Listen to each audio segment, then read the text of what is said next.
All right, guys, so you guys have some questions and I got some answers. As a matter of fact, right now I've been getting a lot of calls from our clients. Justo, I got this weird letter stating that another person might be working on my credit, or the bureaus don't want to investigate because there's a third party involved. Guys, if you've seen anything like this, if you're doing your own disputes or you're working with another company, you're working with us, keep in mind, guys, the bureaus, this is a systematic process. When we start talking about how does the bureau receive the data, keep in mind, they've invested millions of dollars in what's called the eOscar system. It's physically impossible for anybody just to sit there and analyze every single letter that you go ahead and send over, especially if it's physical letters, right? So this mega machine spits out a 2 or 3 key code number, and that's technically what's going to dictate more or less the outcome of your investigation. If for whatever reason it hears or it sees some sort of jargon or maybe some sort of, legal words or whatnot, or attorney information, then most likely it's going to get flagged. And these systems automatically send information over to the consumer, letting them know that maybe there's a third party involved. When we go ahead and do our disputes, even though that we have different methods, I have a physical method that technically there's nothing in that letter that's handwritten. So it's physically impossible for anybody to know that it came from someone else, not the consumer.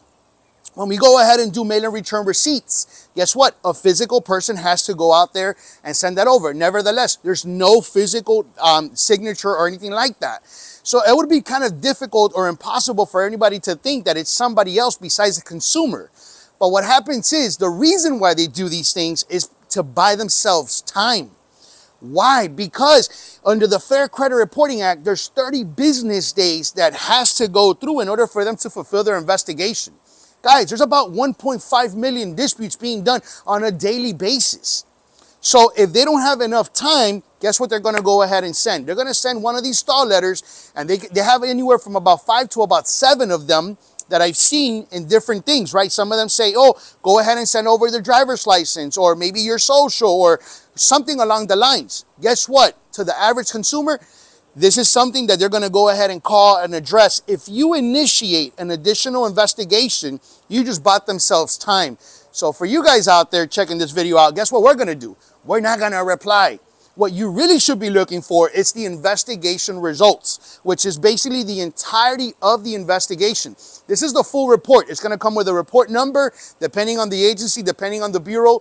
But nevertheless, the important thing here, don't give them additional time. So what is one of the most important things? Do, especially when you're doing physical disputes, mail and return receipts. Now you have a timestamp as to when that bureau received the documents that you sent over.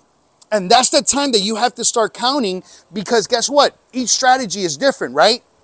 And one of the strategies that we have when it comes to doing mail and return receipts for the purposes of, guess what? Catching them on a time restraint. Nevertheless, the letter itself is going to come up with 2 or 3 different strategies, including this time restraint, because if they don't respond accordingly, then we catch them on a violation. What does that mean for you? That means, guess what? Now we have an opportunity to be able to challenge and remove something from the report because they have violated your rights. Guys, I hope this video was very informative. And until the next time, if you guys have any questions, any concerns, and you guys need a free credit evaluation, on the description on this video, I'm going to go ahead and leave a contact form and also a contact number. Feel free to give us a call and take advantage of the free evaluation. It could help you to increase your scores by anywhere from 40 to 60 points just because of the information we're going to share for free. Take advantage of that.